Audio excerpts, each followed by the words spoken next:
A local American Red Cross crew is on standby this afternoon in case they're needed to respond to the devastation on the Gulf Coast.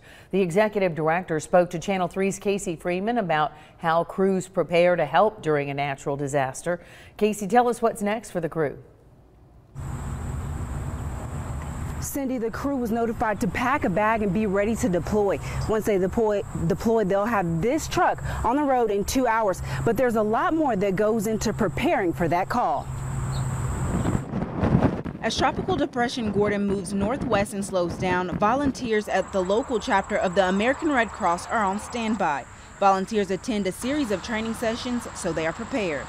Three shelter worker volunteers, and then they send that out, and whatever volunteers are available, they can sign up to be on a team that goes out. Executive Director Wright says the local chapter received a notice from the national organization to be prepared. That means crews are ready to deploy within 2 hours and stay on location until they are no longer needed.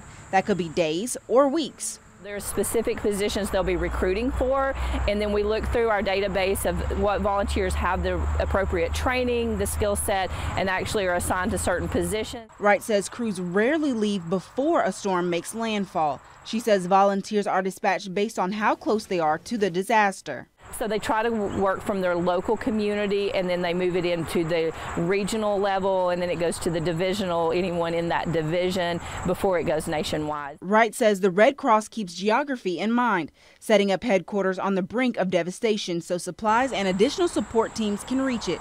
She says safety for the crews is a priority.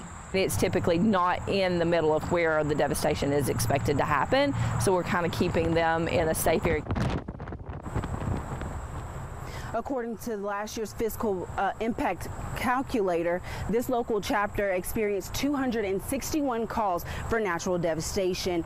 Wright says that there's always a need for more volunteers. You can find out how to do that inside the WRCB app. Live in Chattanooga, Casey Freeman, Channel 3 Eyewitness News.